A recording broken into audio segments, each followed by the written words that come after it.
7 episode की शुरुआत में हम देखते हैं कि और उसके बाद जियांग युआन से माफ़ी मांगती है कि मुझे पता नहीं था कि डुली जे ग्रुप का डायरेक्टर है। तो आगे से युआन उसे बोलती है कि डुली तुम्हारी करीब इसलिए आना चाहता था ताकि तुम्हारी जरिए वो मुझे हरा सके, और ऐसे भी कोई किसी का फ्री में टीचर नहीं बनता। तो आगे से जियांग उसे बोलती है कि तुम्हें इसीलिए ऐसा लग रही है क्योंकि तुम्हारी बहुत ज़्यादा दुश्मन है। तो आगे से युआन उसे बोलती है कि मैं सिर्फ तुम्हें इतना बताना चाहती हूँ कि किसी को भी खुद का फ़ायदा उठाने के लिए मत दो। और जियांग युआन की बातें सुनकर डुली को मैसेज करती है कि अब से हमें नहीं मिलना चाहिए, नहीं तो हमारे काम को लेकर हमें प्रॉब्लम हो सकती है। और दूसरी तरह शाओचान ली को डिनर पर लेकर जाती है तो ली तो बहुत ज़्यादा खुश होती है, लेकिन जब उसे पता चलती है कि शाओचान उसे यहाँ पर उसकी आँख को रिव्यू करने के लिए बुलाया है तो ली को काफ़ी बुरा लगती है। और दूसरी तरह युआन अपने पूरी टीम के साथ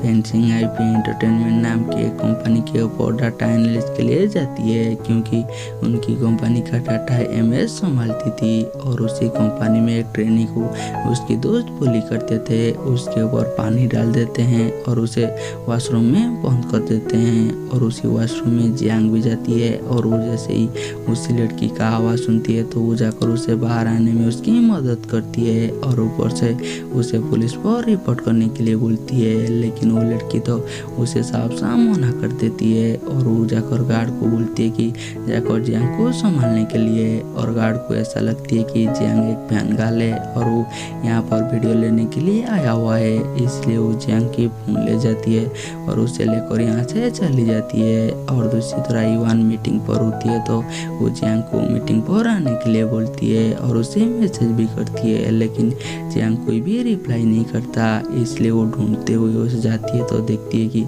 उसी गार्ड के साथ वो बैठकर वो ड्रिंक कर रही है और उनके साथ बात भी कर रही है। इसलिए वो गुस्से में जियांग के पास जाती है और उसे यहाँ से लेकर जाने की कोशिश करती है। तो आगे से गार्ड उसे रोकते हैं और उसे बोलती है कि तुम ऐसे ही उसे यहाँ से लेकर नहीं जा सकते हो, अगर तुम उसे यहाँ से लेकर जाना चाहते हो तो आगे से तुम्हें ड्रिंक करना होगा। इसलिए युआन जियांग को लेने के लिए वहाँ पर ड्रिंक करती है और उसे यहाँ से लेकर चली जाती है। और वो बाहर जाकर जियांग को डांटने लगती है कि तुम उनके साथ बैठकर ड्रिंकिंग कर रही थी, तुम तो मेरी समझ से बाहर हो। तो आगे से जियांग उसे बोलती है कि मैं ऐसे ही उनके साथ बैठकर ड्रिंक नहीं कर रही थी, मैं उनके साथ इसलिए बैठकर ड्रिंक कर रही थी ताकि मुझे उनकी कंपनी के बारे में कुछ और भी ज़्यादा इन्फॉर्मेशन मिल सके। लेकिन युआन को तो उसकी कोई भी बातों के ऊपर बिलीव ही नहीं होता और उसे गाड़ी में बैठने के लिए बोलती है ताकि वो घर जा सके। लेकिन आगे से जियांग उसे मना कर देती है और उसे बताती है कि मैं तुम्हारे साथ एक साथ घर पर नहीं चलूँगी, बोलकर यहाँ से जाने लगती है। तो आगे से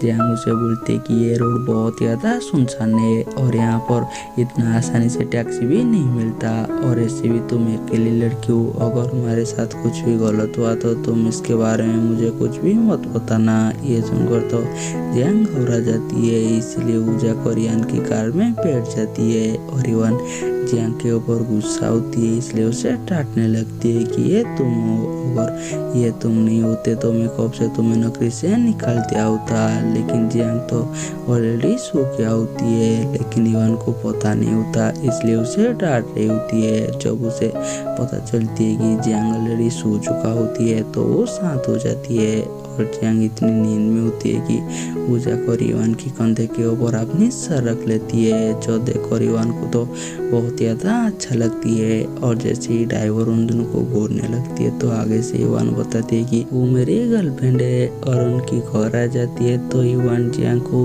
गोदी में उठाकर उसके रूम पर लेकर जाती है और उसकी फिंगर से उसके रूम को अनलॉक करने की कोशिश करती है, लेकिन वो जितना भी कोशिश करती है वो जियांग के रूम को अनलॉक नहीं कर पाती। तो अभी जियांग उठ जाती है और वो युआन को बताती है कि मेरी राइट हैंड से मेरी रूम अनलॉक होती है। और जैसे ही युआन जियांग को उठा हुआ देखती है तो वो चौंकी जाती है और उसे पूछती है कि तुम कब उठे, तुमने मुझे बताया क्यों नहीं। और जैसे ही जियांग देखती है कि वो युआन की गोदी के ऊपर है तो वो फटाक से दूर हो जाती है और उसे पूछती है कि मैं तुम्हारी गोदी के ऊपर क्या कर रही थी। तो आगे से युआन उसे बोलती है कि तुम मेरी गोदी के ऊपर सो रही थी और उसे पूछती कि क्या तुमने ये जानबूझकर किया ताकि मैं तुम्हें नीचे से ऊपर तक उठा कर लेकर आऊँ। तो अभी जियांग उसे धक्का मार देती है और उसे ऐसी बकवास चीज़ सोचने से मना करती है। तो आगे से युवांग उसे बोलती है कि तुमने अपने बॉस को धोखा दिया है और मैं इस चीज़ का ज़रूर बदला लूँगा। जो सुनकर